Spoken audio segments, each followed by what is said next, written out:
मर्दाना बांझपन के शिकार अफराद के लिए बेहतरीन तोहफा। अपने घरों को बच्चों की रौनक से महकाएं, बेऔलाद अफराद मायूस ना हों। मुकम्मल इलाज जानने के लिए वीडियो को आखिर तक लाजमी देखें। अस्सलाम वालेकुम नाज़रीन, उम्मीद करती हूँ आप सब खैरियत से होंगे। आपकी छोटी सी कमज़ोरी ज़िंदगी की बड़ी महरूमी का सबब बन सकती है। जी नाज़रीन, मैं आज मर्दाना बांझपन के बारे में बात करूँगी।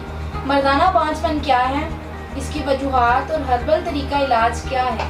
मर्दाना बांझपन एक ऐसी बीमारी है जिसकी वजह से इंसान की खुशियाँ अधूरी रहती हैं। जब मियाँ बीवी एक साल तक दुरुस्त हकूक़ ज़ौजियत अदा करने के बावजूद औलाद पैदा ना कर पा रहे हों तो इसे बांझपन कहते हैं। शादीशुदा जोड़ों में शादी के पहले साल हसूल अमल का इम्कान 80% होता है, जबकि शादी के दूसरे साल इसी इब्तदाई 100% में से हमल की कामयाबी का इम्कान 10% रह जाता है। बांझपन दो तरह का होता है, primary infertility, secondary infertility. Primary infertility, इसमें वो शादीशुदा जोड़े आते हैं जो अभी तक औलाद जैसी नेमत से महरूम हों, यानी जिनके यहाँ हमल करार ना पाया हो, कोई औलाद ना हुई हो। सेकेंडरी इनफर्टिलिटी, इस किस्म में वो शादीशुदा जोड़े आते हैं जिनके यहाँ एक औलाद हो लेकिन वो मज़ीद औलाद पैदा ना कर पा रहे हों। इसके अलावा मर्दाना बांझपन की एक अहम वजह मादा तौलीद में स्पर्म की कमी भी है। स्पर्म की 3 किस्म की बीमारियां हैं, ओलिगोस्पर्मिया, एज़ोस्पर्मिया, नेक्रोस्पर्मिया। ओलिगोस्पर्मिया, मर्दाना बांझपन की एक वजह मनी में स्पर्म की तादाद का कम होना है। मनी में स्पर्म की मुनासिब तादाद 200 मिलियन से 600 मिलियन होती है। 50 मिलियन एक्टिव स्पर्म हो या 50 मिलियन एक्टिव से कम हो तो वो औलाद पैदा नहीं कर सकता।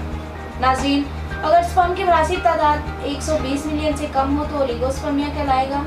ओलिगोस्पर्मिया की कई वजूहात हैं, जैसा कि मादा तौलीद का कम होना, इन ट्यूब्स में नुक्स होना जो स्पर्म के अज़ू तनासिल की तरफ लेके जाती हैं, ज़हनी और जिस्मानी बेचैनी, इसके अलावा सिगरेट नोशी का बकसरत इस्तेमाल, गर्म पानी के टब में देर तक नहाते रहना वगैरह, ये वो तमाम वजूहात हैं जो स्पर्म की तादाद में कमी का बाइस बनती हैं। 1 मिनट में 50,000 स्पर्म पैदा होते हैं, एक दिन में 72 मिलियन, और ये स्पर्म 84 यों में मैच्योर होते हैं। नाज़रीन, इसके बाद दूसरे नंबर पर है एज़ोस्पर्मिया। मनी में स्पर्म की बिल्कुल गैर मौजूदगी एज़ोस्पर्मिया कहलाती है। इस बीमारी में स्पर्म बिल्कुल पैदा ही नहीं होते। मादा तौलीद में स्पर्म बिल्कुल पैदा ना होने का सबसे बड़ा सबब इन्फेक्शन है। एज़ोस्पर्मिया की मज़ीद 2 इक़साम हैं, obstructive azoospermia.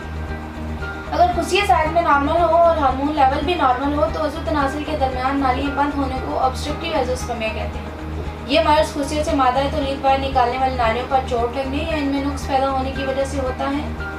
Non obstructive azoospermia, नाज़रीन, इस बीमारी में मादा तौलीद में स्पर्म का पैदा ना होना खुशियों की वजह से होता है, जिसकी वजह खुशियों में नुक्स होना, इसके अलावा खुशियों में पैदाइशी नुक्स होना, हार्मोन लेवल नॉर्मल ना होना, खुशियों का इन्फेक्शन और तेज़ बुखार भी इसकी वजह बनता है। नेक्रोस्पर्मिया, नेक्रोस्पर्मिया बांझपन की ऐसी किस्म है जिसमें मादा तौलीद में स्पर्म मौजूद तो होते हैं लेकिन वो जिंदा नहीं होते और मुर्दा होने के बायस वो इस काबिल नहीं होते कि हमल करार पाने का बायस बन सके। एंटीबॉडीज एंड एंटी स्पर्म का मौजूद होना, क्योंकि इनकी मौजूदगी में स्पर्म जिंदा नहीं रहते। मुसलसल बुखार की वजह से स्पर्म का ज़्यादा गर्म रहना, खुशियों में नुक्स होना, खुशियों की सोजिश वगैरह, अल्कोहल और ड्रग्स का इस्तेमाल भी बांझपन का और स्पर्म के मुर्दा होने का सबब बनता है। नाज़रीन, स्पर्म की बीमारियों के अलावा खुशियों की बीमारियां भी मर्दाना बांझपन का बायस बनती हैं। खुशियों की 2 किस्म की बीमारियां हैं, हाइड्रोसील और वेरिकोसील। हाइड्रोसील, इस बीमारी में खुशियों के ऊपर गोश्त बढ़ जाता है। वेरिकोसील, खुशियों की इस बीमारी में खुशियों के साथ नालियाँ फूल जाती हैं। चूँकि स्पर्म खुशियों में पैदा होते हैं तो हाइड्रोसील और वेरिकोसील की बीमारियाँ भी स्पर्म प्रोड्यूस करने में हायल होती हैं। इन तमाम वजूहात और असबाब को मद्देनज़र रखते हुए तासीर दवाखाना के माहिरीन हुक्मा, डॉक्टर्स, लेडी डॉक्टर्स, फार्मासिस्ट और साइंटिस्ट ने मुख्तलिफ किस्म की जड़ी बूटियों पर तहकीक और रिसर्च के बाद मर्दाना बांझपन के मुकम्मल खात्मे के लिए बेहतरीन नताइज का हामिल फार्मूला मुतारिफ करवाया। इस फार्मूले को तासीर तलाई स्पर्म ग्रो कोर्स का नाम दिया गया। ये कोर्स स्पर्म की अफजाइश को मुस्तकिल बुनियादों पर बहाल करता है।